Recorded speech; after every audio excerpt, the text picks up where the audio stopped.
हरे कृष्णा। भगवान सूर्य नारायण देव को समर्पित है ये पौष मास और इस मास में भगवान सूर्य नारायण देव तथा भगवान श्री विष्णु की पूजा अर्चना की जाती है। इस मास में विशेष रूप से हम आध्यात्मिक साधना को तीव्र बनाते हैं और इसी पौष मास को सफल बनाने के लिए इस समय हम सुंदर पौराणिक कथाओं का श्रवण कर रहे हैं। तो चलिए हमारी आज की इस कथा श्रृंखला को आगे बढ़ाते हुए सुनते हैं आज की पौष मास कथा। आइए आज की कथा आरंभ करते हैं।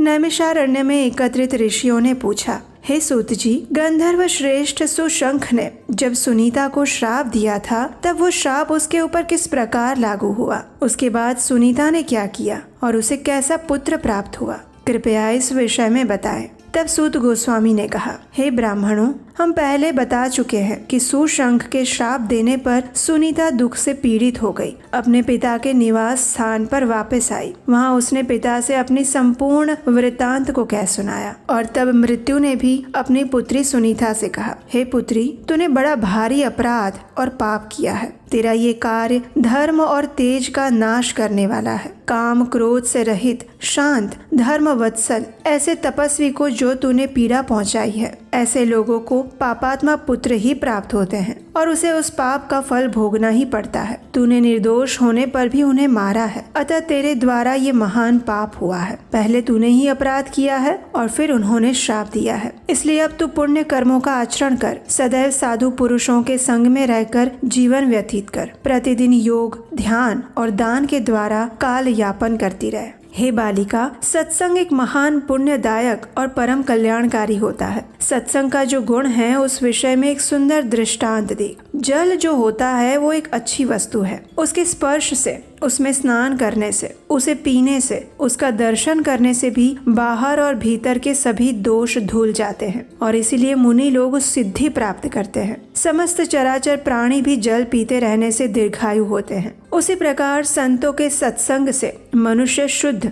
और सफल मनोरथ प्राप्त करते हैं। हे पुत्री, सत्संग के द्वारा मनुष्य संतोषी, मृदुगामी, सबका प्रिय करने वाला, शुद्ध, पुण्य बल से संपन्न, शारीरिक और मानसिक मलों को दूर करने वाला, शांत स्वभाव और सबको सुख देने वाला बन जाता है। जिस मनुष्य में सत्य की अग्नि सदैव प्रज्वलित रहती है वो अपने पुण्यमय तेज से प्रकाशमान रहता है। जिसमें सत्य की दीप्ति है, जो ज्ञान के द्वारा अत्यंत निर्मल हो चुका है और ध्यान के द्वारा अत्यंत तेजस्वी प्रतीत होता है। पाप से पैदा हुए मनुष्य उसका स्पर्श भी नहीं कर सकते। इसलिए हे पुत्री, तुझे सत्य का संसर्ग करना चाहिए, असत्य का नहीं। जाओ, भगवान श्री विष्णु का चिंतन करो, अपने पाप भाव को छोड़कर केवल पुण्य का आश्रय लो। पिता के इस प्रकार समझाने पर दुख में पड़ी हुई सुनीता उनके चरणों में प्रणाम करके निर्जन वन में चली गई। वहाँ वो एकांत में रहकर तपस्या करने लगी। उसने काम, क्रोध, बालोचित चपलता, मोह, द्रोह और माया को भी त्याग दिया। एक दिन उसके पास उसकी रंभा आदि सखियां आई जो तप की शक्ति से संपन्न थी। उन्होंने देखा सुनीता दुख का अनुभव कर रही है। ध्यान के साथ उसे चिंता करते हुए देखकर वहां आई उसकी सखियों ने कहा, हे सखी, तुम्हारा कल्याण हो। तुम चिंता किस लिए कर रही हो? अपने संताप का कारण बताओ। चिंता तो केवल दुख देने वाली होती है। एक ही चिंता सार्थक मानी गई है, जो कि धर्म के लिए की जाए। हे धर्मनंदिनी, दूसरी चिंता जो योगियों के हृदय में होती है, जिसके द्वारा वे ब्रह्म का चिंतन करते हैं, वो भी सार्थक है और उनके सिवा और जितनी भी चिंताएं हैं वे सब निरर्थक हैं। उनकी कल्पना भी नहीं करनी चाहिए। चिंता तो मनुष्य के शरीर, बल और तेज का भी नाश कर देती है। वो हर प्रकार के सुखों को नष्ट कर डालती है। वो तृष्णा, मोह और लोभ, इन तीन दोषों को लेकर आती है और प्रतिदिन उसी में घुलते रहने पर वह पाप को भी उत्पन्न करती है। इसलिए चिंता को छोड़ो।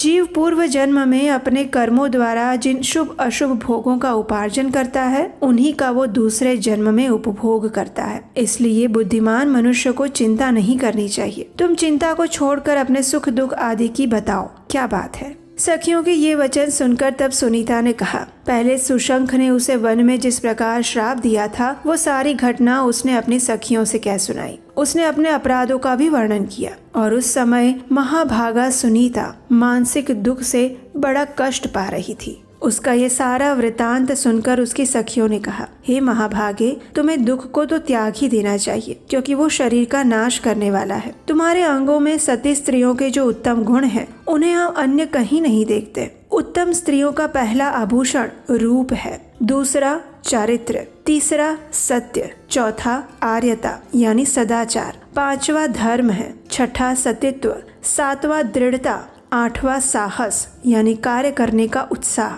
नौवां मंगल गान है, 10वां कार्य की कुशलता, 11वां काम भाव का आधिक्य और 12वां गुण मीठे वचन बोलना है। इन सभी गुणों ने तुम्हारा सम्मान बढ़ाया है, इसलिए तुम तनिक भी भय मत करो। जिस उपाय से तुम्हें धर्मात्मा पति की प्राप्ति होगी वो हम जानती है। तुम्हारा काम तो हम ही सिद्ध कर देंगी। अब तुम स्वस्थ और निश्चिंत हो जाओ। हम तुम्हें एक ऐसी विद्या प्रदान करेंगी जो पुरुषों को मोहित कर लेती है। ये कहकर सभी सखियों ने सुनीता को वह सुखदायक विद्या बल प्रदान किया और उनसे कहा, हे कल्याणी, तुम देवता आदि में से जिस जिस पुरुष को मोहित करना चाहो उसे तत्काल मोहित कर सकती हो। सखियों के इस प्रकार कहने पर सुनीता ने उस विद्या का अभ्यास किया। जब वो विद्या भली भांति सिद्ध हो गई तब सुनीता अत्यंत प्रसन्न हुई। वो अपनी सखियों के साथ ही पुरुषों को देखती हुई वन में घूमने लगी। उसके बाद उसने गंगा जी के तट पर एक रूपवान ब्राह्मण को देखा जो समस्त शुभ लक्षणों से संपन्न और सूर्य के समान तेजस्वी थे। वे तपस्या कर रहे थे।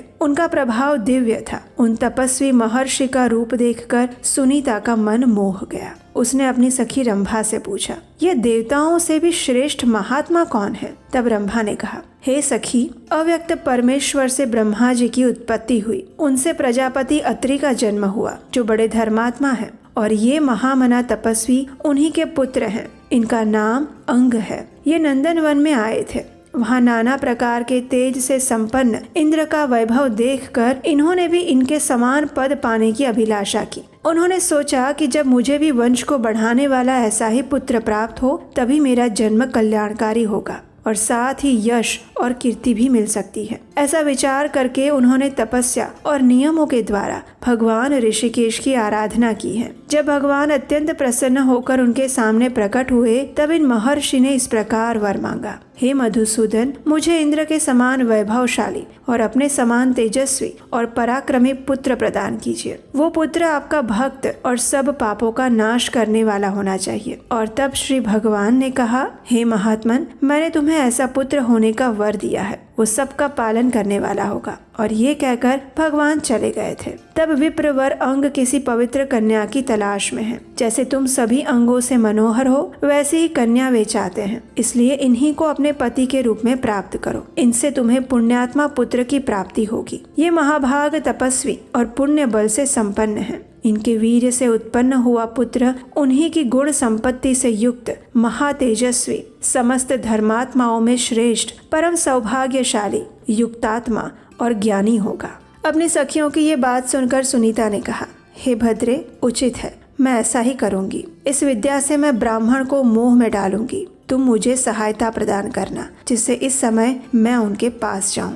ये सुनकर रंभा ने कहा, मैं तुम्हारी सहायता करूंगी, तुम मुझे आज्ञा दो। सुनीता के नेत्र बड़े बड़े थे। वह रूप और यौवन से शोभा पा रही थी। उसने सद्भावना पूर्वक माया से दिव्य रूप धारण किया। उसका मुख बड़ा ही मनोहर था। संसार में उसके सुंदर रूप की कहीं तुलना नहीं थी। वह तीनों लोगों को मोहित करने लगी। वह झूले पर जाकर बैठी और वीणा बजाती हुई मधुर स्वर में गीत गाने लगी। उसका स्वर बड़ा मोहक था और उस समय महर्षि अंग अपनी पवित्र गुफा के भीतर एकांत में ध्यान लगाकर बैठे थे। वे काम और क्रोध से रहित होकर भगवान जनार्दन का चिंतन कर रहे थे। उत्तम ताल स्वर के साथ गाया हुआ वो मधुर और मनोहर गीत सुनकर अंग का चित्त ध्यान से विचलित हो गया। उस मायामय संगीत ने उन्हें मोह लिया था। वे तुरंत ही अपने आसन से उठे और बार बार इधर उधर देखने लगे। माया के कारण उनका मन चंचल हो उठा था। वे बड़े वेग से बाहर निकले और झूले पर बैठी हुई वीणा धारिणी उस स्त्री को देखा।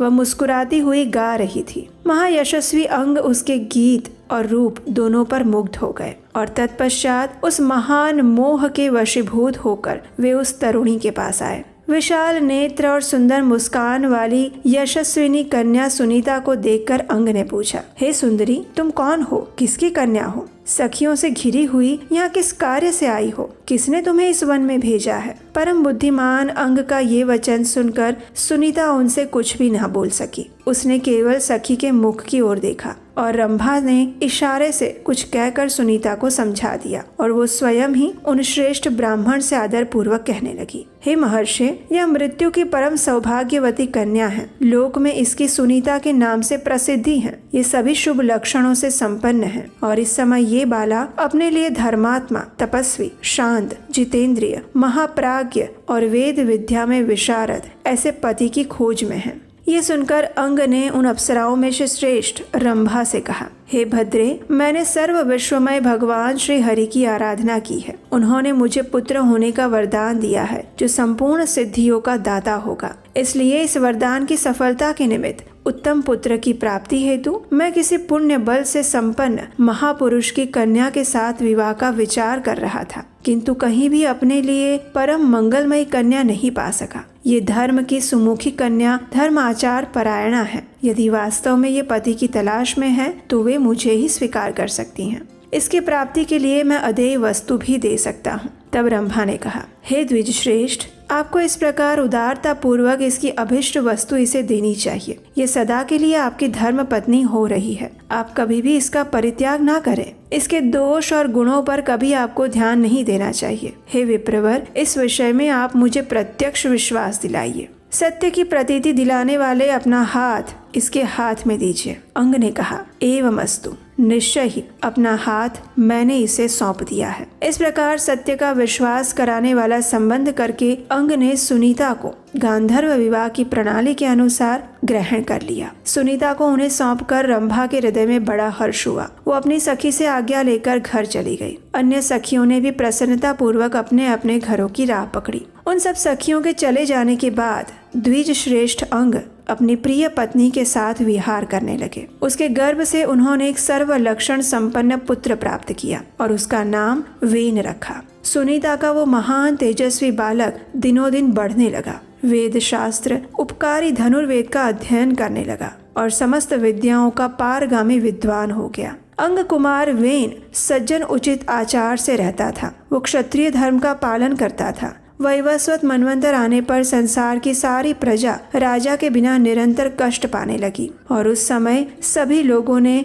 वेन को ही सभी लक्षणों से संपन्न देखा और तब श्रेष्ठ ब्राह्मणों ने उन्हें प्रजापति के पद पर नियुक्त कर दिया। उसके बाद समस्त ऋषि अपने अपने तपोवन में चले गए और उन सबके जाने के बाद अकेले वेन ही राज्य का पालन करने लगे। इस प्रकार वेन भूमंडल के प्रजा पालक हुए। प्रजा उनके धर्म से प्रसन्न रहती थी। वेन के राज्य का प्रभाव ही ऐसा था कि उनके शासन काल में सर्वत्र धर्म का प्रभाव छा गया। अब यहाँ पर प्रश्न ये आता है कि जब राजा वेन शुरुआत में इतने धर्मात्मा थे तो फिर अचानक ऐसा क्या हुआ जिससे उन्होंने अधर्म का आचरण करना आरंभ कर दिया। और ऐसी ही कुछ जिज्ञासा ऋषियों के मन में भी आई और उसका उत्तर सूत गोस्वामी बताएंगे और वो हम सुनेंगे हमारी इसी पौष मास कथा की अगली कड़ी में। इस रहस्य को सुनने के लिए आपके अपने चैनल को सब्सक्राइब करके रख लीजिए, नोटिफिकेशन ऑन रखिए और हम आपसे मिलेंगे इसी कथा श्रृंखला की अगली कड़ी के साथ बहुत जल्द। अगर आज का ये वीडियो अच्छा लगा है तो उसे लाइक कीजिए और सभी को शेयर कर दीजिए। हरे कृष्णा।